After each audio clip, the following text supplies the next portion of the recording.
Hello बच्चों, स्वागत है आपका मेरे नए वीडियो में। मैं आपका संदीप भाई और मैं आप आज को बताने वाला हूँ कि दिए गए समीकरणों को प्रतिस्थापन विधि से हल कैसे किया जाता है। ठीक है, इसे प्रतिस्थापन विधि से हल कैसे करते हैं तो चलिए इसे मैं समझते हैं और वीडियो को लास्ट तक देखिएगा, क्योंकि लास्ट में मैंने आपको बहुत अच्छा एक ट्रिक बताया हूँ इसे करने का। ठीक है, तो चलिए देखिए इसे करते हैं। यह समीकरण 1 समीकरण 2, तो समीकरण 1 को यहाँ पर सबसे पहले उतारेंगे। x प्लस वाई बराबर 5। ये देखिए इधर y बराबर 5 माइनस एक्स होगा। देखिए इसमें क्या किया जाता है ना कि कोई भी एक पद को किसी भी एक पद को इधर लाएंगे, इसे इधर अकेले लिखेंगे आप पक्षांतर करने पर इधर, यानी कि कोई भी एक इधर आएगा। मान लीजिए x इधर आएगा या y इधर आएगा। ठीक है, या x लाएंगे या y लाएंगे। तो मान लीजिए मैंने x ला दिया, ये हो गया y का मान। देखिए 5 माइनस एक्स समीकरण 2 में रखेंगे। यहाँ पर लिखेंगे y का मान समीकरण 2 में रखने पर। ठीक है, रखने पर तो x माइनस y का मान कितना दिया है 5 माइनस x बराबर 1। ठीक है, देखिए यहाँ पर देखिए ये x होगा, ये प्लस माइनस माइनस होगा 5, ये माइनस और माइनस में गुणा होता है प्लस होता है, प्लस x बराबर कितना होगा 1। ये देखिए एक x और एक x 2x होगा, और ये 1 है इधर ये माइनस में इधर आएगा तो प्लस 5 होगा, ये आपका 2x होगा, ये टोटल 6 होगा, जोड़ का 6 बन जाएगा।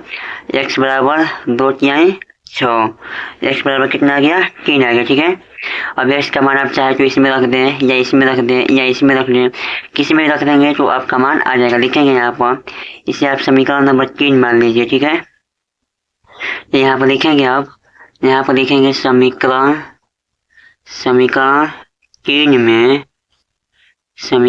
में x बराबर 3 रखने पर। ठीक है, ठीक है, जब x बराबर 3 रखेंगे हम लोग का समीकरण x3 ये है, तो y बराबर 5 माइनस 3, यानी कि y बराबर हम लोग का 2। ठीक है, y बराबर 2 आ गया, इसलिए x बराबर 3 और y बराबर 2 हम लोग का आंसर हो गया। ठीक है, देखिए बहुत ही आसान है ना, इतना आसान आपको कहीं नहीं मिलेगा। ठीक है, चलिए अब क्वेश्चन नंबर आगे देखते हैं। आपको एक और सवाल बताता हूँ ऐसे ही, जो कि बहुत आसान होगा।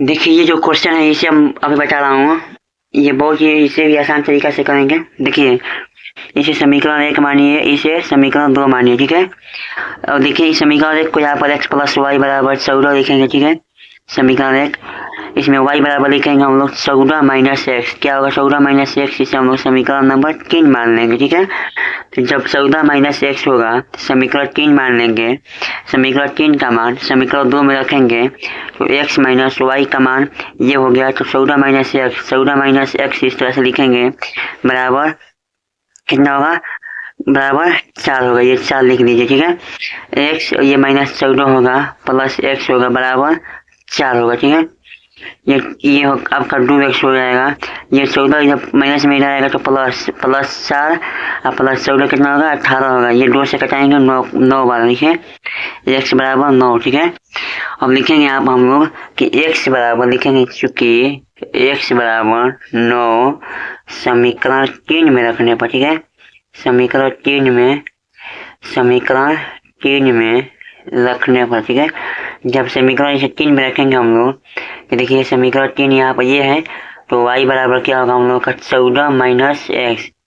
y बराबर हम लोग क्या होगा 14 माइनस एक्स, यानी कि 14 और माइनस एक्स का मान 9 लिखेंगे। ठीक है, 9 y बराबर क्या होगा आपका, ये कितना बचेगा 5 बचेगा। ठीक है, जब यहाँ 5 बच जाएगा, ये आपका y बराबर 5 बच गया। ठीक है, लिखेंगे इसलिए x बराबर 9 y बराबर 5। अब देखिए यहाँ पर, अब हम एक और आपको तरीका बता रहा हूँ कि हम लोग का सवाल आंसर सही है या गलत है। x का मान 9 आया है, 9 और प्लस y का मान 5, यानी कि 9 5 14। देखिए ये भी 14 यानी कि हम लोग का आंसर सही है। देखिए x का मान 9 माइनस 5 बराबर 4।